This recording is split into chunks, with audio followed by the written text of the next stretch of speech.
아멘. 오늘 우리에게 주시는 하나님의 말씀은 신약 성경 갈라디아서 4장 1절에서 20절까지 말씀입니다. 신약 성경 305페이지 갈라디아서 4장 1절에서 20절까지 말씀, 오늘 우리에게 주시는 하나님의 말씀을 함께 읽겠습니다. 내가 또 말하노니 유업을 이을 자가 모든 것의 주인이나 어렸을 동안에는 종과 다름이 없어서 그 아버지가 정한 때까지 후견인과 청지기 아래에 있나니 이와 같이 우리도 어렸을 때에 이 세상의 초등학문 아래에 있어서 종 노릇하였더니 내가 참에 하나님이 그 아들을 보내사 여자에게서 나게 하시고 율법 아래에 나게 하신 것은 율법 아래에 있는 자들을 속량하시고 우리로 아들의 명분을 얻게 하려 하심이라.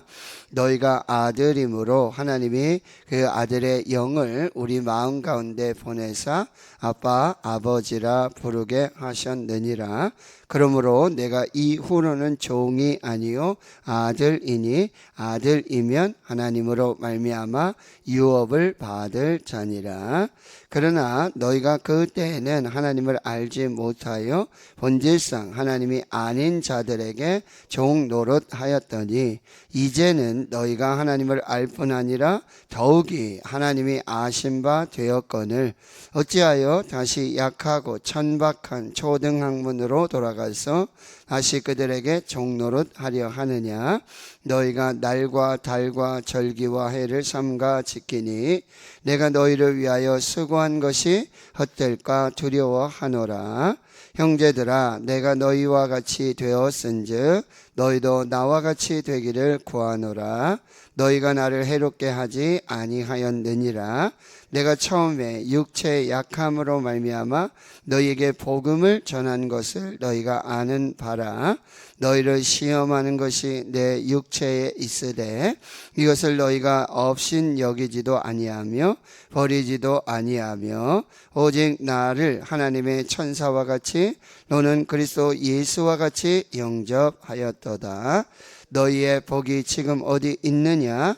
내가 너희에게 증언하노니 너희가 할 수만 있었더라면 너희의 눈이라도 빼어 나에게 주었으리라. 그런즉 내가 너희에게 참된 말을 함으로 원수가 되었느냐? 그들이 너희에게 대하여 열심 내는 것은 좋은 뜻이 아니요 오직 너희를 이간시켜 너희로 그들에게 대하여 열심을 내게 하려 함이라. 좋은 일에 대하여 열심으로 사모함을 받음은 내가 너희를 대하였을 때뿐 아니라 언제든지 좋으니라. 나의 자녀들아, 너희 속에 그리스도의 형상을 이루기까지 다시 너희를 위하여 해산하는 수고를 하노니 내가 이제라도 너희와 함께 있어 내 언성을 높이려 함은 너희에 대하여 의혹이 있음이라. 아멘. 사도 바울은 갈라디아 교회와 성도들에게 이 율법과 복음, 율법과 믿음에 관한 이야기들을 계속하고요. 어제도 이제 이 초등교사라는 몽학 선생이라는 표현을 써서 이 믿음이 오기까지 그리고 믿음이 온 후로 그 믿음으로 말미암아서 예수 그리스도로 말미암아 그 믿음으로 말미암아 그리스도와 합하고 또 그리스도로 옷 입은 그리스도의 자녀가 된 그리스도의 하나님의 유업을 이은 하나님의 자녀된 삶을 계속해서 말씀하고 있고요. 오늘도 그 이야기를 반복해서 하고 있어요. 오늘 4장 1절을 보십시오. 이제 내가 또 말하노니 유업을 이을 자, 이 유업을 이을 자가 상속자이고 자녀입니다. 모든 것의 주인입니다. 그런데 어렸을 때는 마치 종과 같이 그 아버지가 정한 때까지 후견인과 청지기 아래에 있는 것입니다. 그 초등교사의 돌봄과 보호를 받게 되어지는 거예요. 이와 똑같이 3절입니다. 우리도 어렸을 때에 이 세상에 이 초등학문 아래에 있어서, 그러니까 유대인에게는 율법을 말하는 것이고요, 이방인들에게는 이 철학이나 지식을 말하고 있는 거예요. 이 복음과 비유해서 이 유대인들이 따르고 있는 율법이나 이방인들이 따르고 있는 철학이나 지식은 마치 이 초등학문과 같은 그런 것으로 비유하고 있다는 거죠. 그 아래에서 종 노릇하고 있었어요. 이것이 성도의 어떤 과거의 삶의 모습이고요, 과거의 어떤 정체성이라고 볼 수 있어요. 근데 그 이유는 무지함입니다. 그래, 알지 못하기 때문에, 깨닫지 못하기 때문에 초등학문 아래에서 마치 초등교사의 보호를 받고 후견인과 청직이 영향력 아래에 있었다라고 하는 거죠. 유업을 이을 자인데, 상속자인데, 하나님의 자녀임에도 그런 삶을 살게 됐다는 거죠. 근데 4절에 보니까 이제 때가 참해. 하나님이 그 아들을 보내사 여자에게서 나게 하시고 율법 아래에 나게 하셨다라고 말씀하십니다. 이제는 하나님께서 그 아들 예수 그리스도를, 이 독생자 예수 그리스도를 성령으로 잉태케 하는 이 마리아를 통해서 성령으로 나게 하셔서 이제 이 땅에 보내시게 됐다라고 하는 거죠. 이제는 뭐죠? 새로운 시대가 열린 거예요. 복음의 시대, 율법의 시대에서 복음의 시대가 됐고, 이제는 새로운 신분으로 변화되게 됐다라고 하는 것입니다. 5절에 예수님께서는 이 율법 아래에 있는 자들을 속량하셨다. 사다, 값을 치르다. 완전히 이제 노예에서, 종에서 뭐요? 아들의 신분으로 변화시켜 주시는 이 놀라운 은혜를 부어 주셨다는 거죠. 그래서 우리로 아들의 명분을 얻게 하려 하심이라. 근데 그 아들의 명분을 받게 하는 것으로 속량하여 값을 주고 핏값으로 십자가로 복음으로 사게 하신 것을 넘어서 5절에 6절에 보시면 이제 너희가 아들임으로 하나님이 그 아들의 영, 아들의 영이 무엇입니까? 바로 성령을 말하는, 성령을 우리 마음 가운데 보내셔가지고 이제 뭐요? 아빠 아버지라고 부르게 하는 이 놀라운 은혜와 역사를 부어 주셨다는 거죠. 결론 말합니다. 7절입니다. 그러므로 내가 이후로는 뭐가 아니라고요? 종이 아니다, 노예가 아니다. 이제는 아들이고, 아들이면 하나님으로 말미암아 유업을 받을 자, 상속자, 하나님의 자녀가 되었다라고 말하는 거죠. 바로 이 복음을 통해서, 예수 그리스도의 십자가를 통해서, 그 성령을 통해서 이제 율법으로부터 자유를 얻은 하나님의 자녀가 됐고, 아들이 됐고, 유업을 이을 상속자가 되었다라고 하는 거예요. 이게 저와 여러분의 신분의 변화라는 사실이에요. 할렐루야. 오늘도 이 은혜로 살게 되어진다라고 하는 것입니다. 자, 그럼에도 이 갈라디아 교회와 성도들이 계속 거짓 교사, 율법 교사들, 이 거짓 선지자들의 미혹에 넘어가서 다른 복음을 받게 되는 거예요. 예수 그리스도 외에, 십자가 외에, 복음 외에 율법을 지켜야 돼요. 할례를 행해야 돼요. 그리고 안식일을 지켜야 돼요. 그래야지만 자녀가 되고 구원을 이룬다는 이 미혹이 있다라고 하는 거죠. 자, 8절에서 그것을 이제 경고하고 있는 것입니다. 자, 그러나 너희가 그때에는 하나님을 알지 못하여. 자, 우리 호세아 선지자를 통해서 하나님을 아는 지식이 가장 고상한 지식이고, 하나님을 아는 지식이 없어서 뭐요? 너희가 망한다고 그러는 거예요. 그때는 하나님을 알지 못하였어요.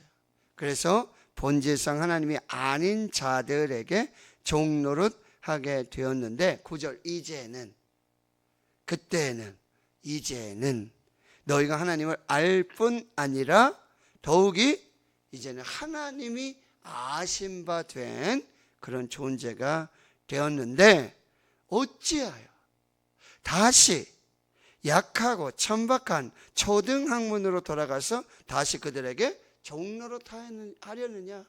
다시 율법에 매여가지고 율법 아래에서 종로릇 하며 그렇게 살려고 하느냐라고 하는 거예요. 그러면서 그 행위가 뭐예요? 10절에 너희가 날, 뭐 초하루라든지 안식일이라든지 이런 날들을 섬기고 달, 절기, 해를 삼가 지키니, 이게 당시 유대주의자들이 지키던 그런 율법을 말하고 있다라고 하는 거예요. 결국 내가 너희를 위하여 수고한 것이 다 헛되게 될까 두렵다라고 그렇게 말하고 있는 거예요. 다시 율법으로 돌아가면 바울이 전한 복음이라든지 이 수고와 이 하나님 앞에서의 이 복음을 전하는 게 다 헛된 것이 되고 만다라고 하는 것입니다. 그래서 12절에 이제 갈라디아 교회 성도들 이렇게 부르고 있어요. 형제들아, 형제들아. 그리고요, 이 호칭은요, 처음에 3장에 보면 어리석도다 갈라디아 사람들아 막 이렇게 얘기하잖아요. 그렇죠? 근데 이렇게 형제로 부르고요, 더 나아가서 여러분 4장 19절에 보시면 나의 자녀들이라고 부르고 있어요. 이게 바울의 이 갈라디아 교회를 향한 이 정말 애끓는 이 아버지와 같고 어미와 같은 그런 이 마음을 지금 표현해 주고 있는 거죠. 12절에 내가 너희와 같이 되었은즉 너희도 나와 같이 되기를 구하노라. 고린도전서 11장 1절에 내가 그리스도를 본받는 자 된 것 같이 너희는 나를 본받는 자가 되라. 이제 바울과 이 갈라디아 교회 성도들은 뭐예요? 그리스도 안에서, 복음 안에서 십자가로 이제 하나님의 자녀가 되었으니 내가 너희와 같이 된 것 같이 너희도 나와 같이 되기를 원하노라 라고 권면하고 있고요.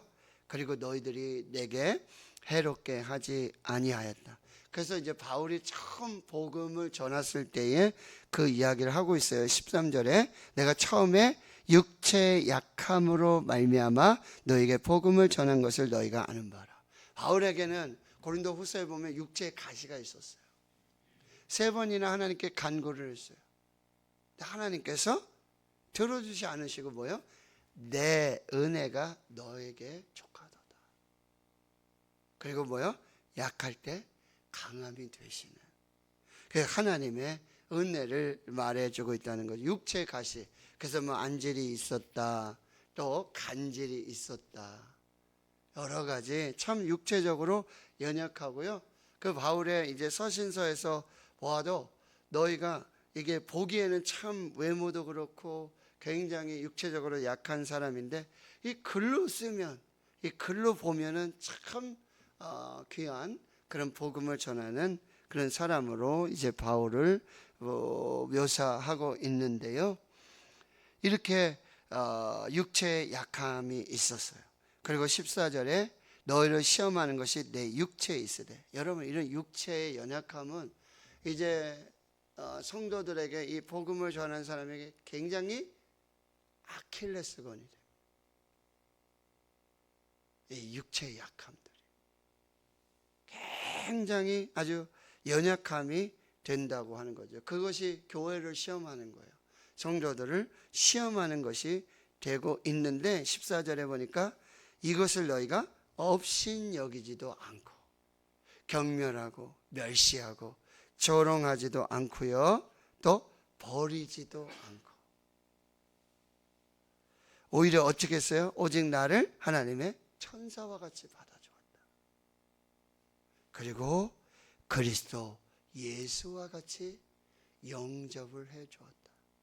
이게 바울에게 얼마나 참 귀한, 육체의 연약함으로, 육체의 가시로 그게 핸디캡이 되고 아킬레스건이 되었는데, 여러분 우리 많은 요즘 이제 그리스도의 종들을 보면 육체적으로 많은 연약함이 있는 사역자들이 있어요. 그럼에도 불구하고 교회가 그것을 비난하고 조롱하고 멸시하고 업신여기지 아니하고 여러분 잘 섬기는 거예요. 주의 종들을. 그리할 때 하나님께서 그 약함을 통해서, 연약함을 통해서, 이게 복음이에요. 심령이 가난한 자는 복이 있나니 저들이 천국이 저희 것입니다. 애통하는 자는 복이 있나니 위로를 받을 것이고. 이것이 복음이라는 거죠. 교회가 그런 복음을 받고 복음의 은혜 속에 살게 된다라고 하는 거예요.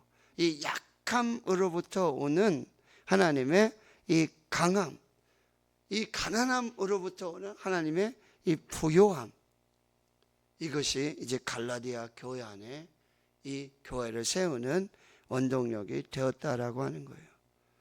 여러분이 갈라디아 교회, 바울도 여러분 갈라디아 교회를 너무나 사랑해요.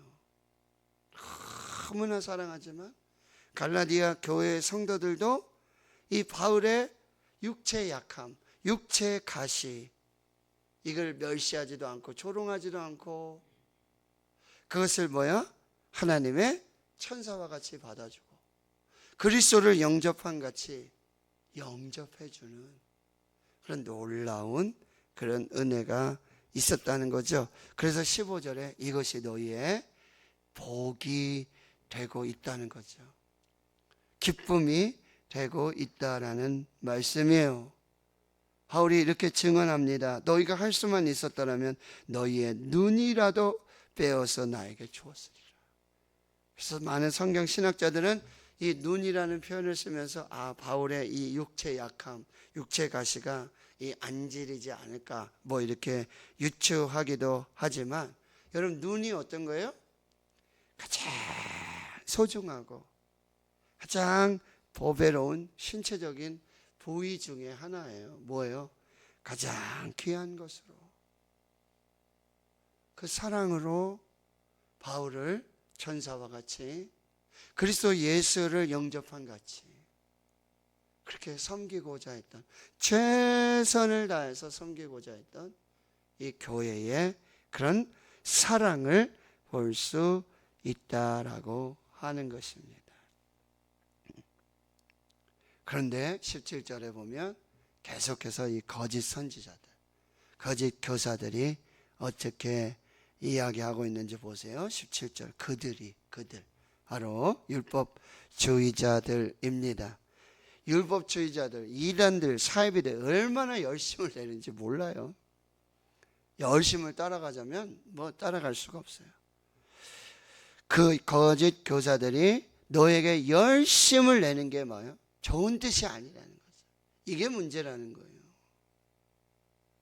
이단과 사이비들이 이 열심은 탁월해요. 근데 그게 좋은 뜻이 아니라는 거죠. 여기 분명히 말하고 있어요. 오직 너희를 이간시켜서. 이게 목적이에요. 그리스도에게서 떨어지도록, 교회에서 떨어지도록 그렇게 내는 열심은 좋은 뜻이 아니라는 거죠.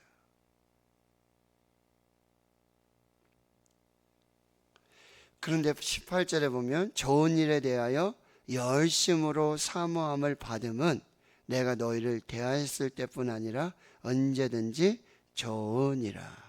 그러나 이 복음에 대한 열심, 하나님에 대한 열심, 이것은 언제든지 좋다라고 얘기하고 있어요.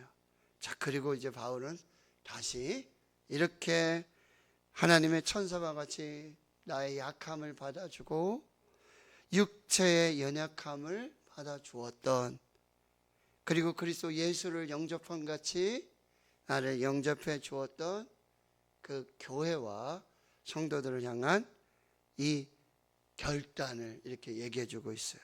19절이죠. 나의 자녀들아. 말씀드렸어요. 형제들아. 여기에서 더 나아가서 이 영적인 아버지와 어머니와 같이 나의 자녀들아. 너희 속에 그리스도의 형상을 이루기까지. 이게 바울의 최종 목적이에요. 복음을 전하고 사역의 최종 목적. 자기 이름 내고요. 자기가 뭐 유명해지고 자기가 뭐 어떻게 대우를 받고 그것이 목적이 아니에요. 교회와 하나님의 성도들에게 그리스도의 형상이 이루어지기까지.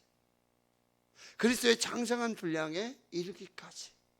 그리스도를 닮은 하나님의 사람으로 되어지기까지. 여기 뭐래요? 다시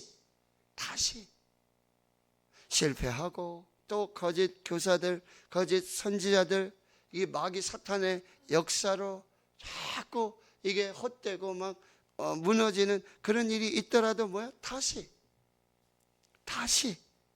너희를 위하여 해산하는 수고를 아끼지 않겠다. 다시 아비된 심정으로, 어미된 심정으로. 저는 경험해보지 않아 모르겠지만 상상할 수도 없죠. 네. 해산의 고통, 이 해산의 수고. 여러분 사역자들에게는 또 교회 직분자들, 교회 섬기는 분들에게 이 해산의 수고가 있다라고 하는 거를 그냥 되지 않아요. 사탄이 그냥 그렇게 하도록 하지 않아요. 해산하는 수고. 그 해산의 수고를 이룰 때 정말 그 생명 얻는 기쁨, 그 은혜를 경험하게 되어지는 것입니다. 자, 오늘 우리가 다시 시작합니다. 다시 해산하는 수고를 아끼지 않는 이 처음 사랑, 첫 마음, 이것들을 우리가 다시 회복하고요. 교회 안에 여러분 주의 종들, 또 섬기는 사역자들, 그리고 직분자들에 대해서 어떻게 해요? 하나님의 천사와 같이, 그리고 그리스도 예수를 영접함 같이. 교회 안에 여러 육체 연약함들, 신앙의 연약함들, 약함을 가진 많은 성도들을 우리가 정말 그 아비의 심정으로, 어미의 심정으로 다시 해산하는 수고를 다하는, 그걸 통해서 하나님의 교회와 또 하나님의 성도들을 세우는 그 역사를 이루어가는, 자, 우리 교회, 우리 모든 사역자들, 성도들이 될 수 있기를 주님의 이름으로 축원합니다. 아멘.